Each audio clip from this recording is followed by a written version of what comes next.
Kalau dia memanggil Habib maksudnya itu adalah turunan Nabi, ma'aduhuri tilkat dalail haram. Kalau misalnya dia manggil Habib itu ya karena nyeneng-nyenengin, ya enggak apa-apa. Nanti kita tidak bisa membedakan mana yang manggil nyeneng-nyenengin, mana yang manggil isbat. Maka oleh karena itu saddud dzari'ah, haramkan saja.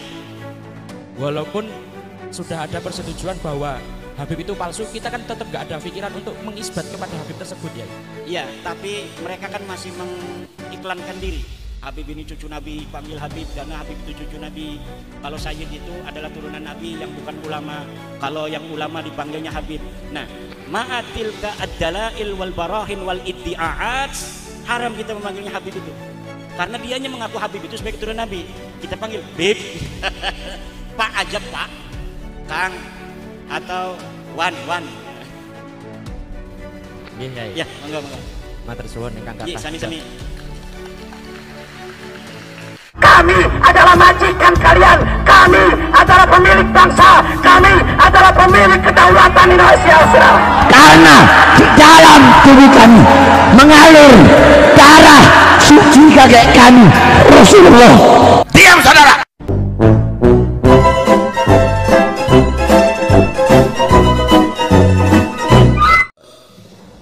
Iskal mawon yai, sepunten nih. Tadi jenengan ngendikan bahwa suruh membaca di Kitabul Ansab, kitab-kitab yang membahas nasab-nasab ini. Cuman yang kalau iskalkan di sini metode yang kita bahas semua, ya dari jenengan itu mengatakan harus ada dalil yang sezaman ya. Niki bukan berarti kalau mengadu domba atau bagaimana, cuman pengen mengetahui metode apakah dalil kutubi yang diperuntukkan itu harus sezaman oleh zamannya Sayyid Ubaidillah. Ya. Di Kitabil Mu'asir au bil qaribi minhu atau bi aqraba minhu. Jadi kitab yang paling dekat begini. Itu ada di dalam kitab cara isbat nasab ya. Lihat dalam Rasail dan Muqaddimah. Itu sebenarnya yang menolak-nolak mempermasalahkan itu sezaman framing. Makanya nggak mau beradu begini. Kalau beradu kan kitabnya di bawah tuh. Mana nih, lihat halaman sekian. Ini keterangannya bahwa pertama isbatun nasab yang jauh itu adalah bikutubin nasabi. Kalau syahadah, ikrar, apalagi itu syahadah, ikrar, suhra, istifadah untuk orang di hari ini. Orang di hari ini kita isbat nasabnya dengan syahadah. Ini anak siapa? Ada 2 orang. Ini anak Kiai Suparman. Coba satu lagi, ini anak Kiai Suparman. Sahih. Nah, hakim itu boleh menetapkan ini anak Kiai Suparman. Itu namanya surah dan 2 orang saksi. Ada lagi ikrar dari bapak kepada anak. Dia datang minta, dia anak wayuan, datang ke Ki Suparman nama Ki Suparman lagi ceramah, di rumah ada istrinya. Saya anaknya Kiai Suparman dari istri yang ada di Rumbia. Marah istrinya kan, nggak punya suami saya itu, istrinya cuma saya. Waduh, dilaporin sama polisi, ini ngaku-ngaku anak. Mana suami kamunya, kata polisi, lagi ceramah, tunggu suami kamu. Kiai Suparman cengeng ke polisi ya. Pak Kiai, ini anak Kiai. Wih, nggak tahu, saya nggak kenal. Yang nggak kenal, kamu ibunya siapa? Marhamah, orang Rumbia.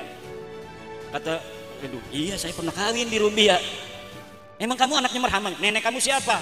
Jaminah. Waduh, bener Pak, ini anak saya Pak. Itu ikrar minal ab ilal ibni. Itu sah dengan ikrarnya daripada Kiai Parman terhadap anak ini, bahwa subut nasab dia sebagai anak Kiai Suparman dengan ikrar daripada Kiai Suparman. Kalau dari anak kepada ayah itu namanya iddia. Anak ini datang, saya anak Kiai Suparman, itu baru iddia, mengaku. Butuh daripada ikrar dari Kiai Suparman. Betul, itu ikrar. Akhirnya dia minta warisan. Motor bah, minta motor. Gus, jangan motor sih, nanti dimarahin. Oh, istrinya marah-marah aja. Ternyata ya, kita ceramah katanya sama Kiai Imron, ternyata punya istri di Rumbia. Ya tapi nggak bisa dia itu menyangkal, masuk neraka dia, anak sendiri nggak diaku begitu. Biar istrinya marah paling sehari 2 hari, besok kita beliin kalung 200 gram. Selesai, tapi ke neraka kita naudzubillah seumur umur, ya enggak? Lebih baik kita mendengar istri kita menangis sehari daripada kita di neraka seumur umur. Betul? Setuju? Jangan takut. Ngapunten Yai. Sebutan ya monggo. Wau kan istifadah ya. Istifadah. Iya, istifadah. Ya, nggih, istifadah. Niku kan harus dengan al-akbar al-mu'tabarah ya. Sedangkan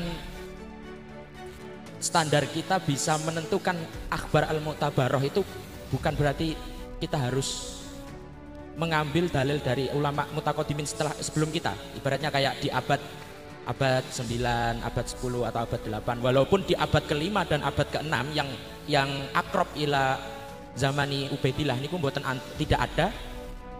Berarti nggak bisa dikatakan itu menjadi isbatun nasab. Nggak bisa. Isbat nasab untuk Agus Mubarak Ajak pada bapaknya kalau istifadah hari ini. Berarti mboten saged. Enggak. Kalau untuk orang yang ada di masa lalu itu pakai kutub riq'ah. Itu nomor 1. Nomor satunya pakai riq'ah dulu. Coba kitab nasab yang ada di masa itu atau yang dekat dengan zamannya. Nah, kalau misalnya yang satu zaman 383 Ubaid ini belum ada kitab, baru ditemukan di abad ke-7. Ini sama sekali tidak ada sebelum abad ke-7, maka abad ke-7 ini dipegang. Namanya dalam ilmu sejarah excellencio. Excellencio itu mengambil sesuatu yang kuat menjadi dalil terlebih dahulu sebelum adanya yang membatalkan. Kalau misalnya ini abad ke-7 kita pegang lalu datang abad ke-5, maka ini batal. Yang berbeda itu. Abad ke-5 kita pegang 5 aja, li'anahu akrab, karena dia lebih dekat. Tapi kalau misalnya ini abad ke-5, ini abad ke-14. Tapi abad ke-14 ini berdasarkan dalil yang ada di abad ke-4. Kemudian sahih ini setelah dikritisi sumbernya, maka kalimat yang ada di abad 14 seperti kalimat saya yang berdasarkan kitab-kitab abad ke-4 itu bisa diterima. Yang itulah yang menjadi musbit, pengisbat daripada meruntuhkan abad 9 dari Baklawi itu. Jadi sepakat istifadah nggak bisa buat insoful ila, tidak bisa kakek-kakek itu ya. Bisa. Cuma ahli nasab itu sebagian ada yang ngomong al istifadah al mutadawilah fi kulli zaman. Sebenarnya itu ya sama juga untuk kitab-kitab. Al mutadawilah fi kulli zaman itu kan berarti dengan kitab-kitab itu istifadahnya. Cuma itu namanya takalluf. Takalluf. Ya udah sih bilang aja pakai riq'atun nasabah bahwa seorang bisa diisbat sesuai dengan masanya atau masa yang terdekat yang ditemukan, itu saja. Tidak usah dipegang istifadah fi kulli zaman segala macam. Itu namanya takallufun minna. Sama aja ujungnya mah. Jadi ada istifadah fi kulli zaman. Bagaimana mengetahui istifadah fi kulli zaman? Bi kutubin nasabin gitu. Ya, ada lagi? Nggih. Coba berikan ibarat secara gamblang bahwa itu dalil yang kita ambil harus yang fi zamanil akrab ila madlulnya niku. Itu ada di dalam kitab itu Rasail fi ilmil ansab. Rasail fi ilmil ansab muqaddimah itu ada di arsip ya. Jadi siapapun bisa melihat Rasail fi ilmil ansab. Bagaimana tariqu isbatin nasab. Itu sudah jelas. Caranya adalah riq'ah. Riq'ah itu kutub. Kutub itu untuk siapa? Untuk orang yang ada di masanya. Misalnya ini kutub abad ke-5 untuk dia, ini abad ke-7 untuk dia, abad ke-8 untuk dia. Tidak bisa kitab nasab di abad ke-14 mengisbat seluruh orang yang ada di aku sampai Rasulullah. Kalau begitu nanti orang bisa saja mengarang-arang nama-nama sampai Rasulullah kemudian diisbat. Nggak bisa. Itu namanya kita membuka pintu kepada muzawwirin nasab untuk mengaku dirinya sebagai keturunan Nabi. Naudzubillah. Setunggal lagi ya. Satu monggo. Tadi kan dengan bahwa memang Habib itu sudah termardut layuk balu, kita manggilnya Pak Dil kalau lebih tua atau Pak atau gimana. Itu kenapa kita tidak bisa memanggil dengan panggilan Habib kayak seperti halnya pada waktunya Syekh Nawawi. Kalau memang Syekh Nawawi itu tidak mengisbatkan dengan atas nama panggilan Sayyid kepada para habaib tersebut, atau gampangannya menghormati pokok wis kadung, walaupun kita kan nggak yakin pada diri kita, iki itu Habib tapi tetap tak panggil Habib, itu gimana? Apakah masih termasuk isbat kepada Habib tersebut? Yaitu namanya kalimat kinayah. Angsal berarti ya. Jadi kalimat Habib itu nanti mana kinayah dia maksudnya apa? Kalau dia memanggil Habib maksudnya itu adalah turunan Nabi, ma'aduhuri tilkad dalail haram. Kalau misalnya dia manggil Habib itu ya karena nyenengin, ya enggak apa-apa. Nanti kita tidak bisa membedakan mana yang manggil nyenengin, mana yang manggil isbat. Maka oleh karena itu saddud dzari'ah, haramkan saja. Walaupun sudah ada persetujuan bahwa Habib itu palsu, kita kan tetap gak ada pikiran untuk mengisbat kepada Habib tersebut ya. Iya, tapi mereka kan masih mengiklankan diri. Habib ini cucu Nabi, panggil Habib karena Habib itu cucu Nabi. Kalau Sayyid itu adalah turunan Nabi yang bukan ulama. Kalau yang ulama dipanggilnya Habib. Nah, ma'atilka ad-dalail wal barahin wal iddi'aat, haram kita memanggilnya Habib itu. Karena dianya mengaku Habib itu sebagai turunan Nabi. Kita panggil Bib. Pak aja Pak. Kang atau Wan. Nggih, Yai. Ya, monggo. Matur suwun ingkang kathah. Iya, sami-sami.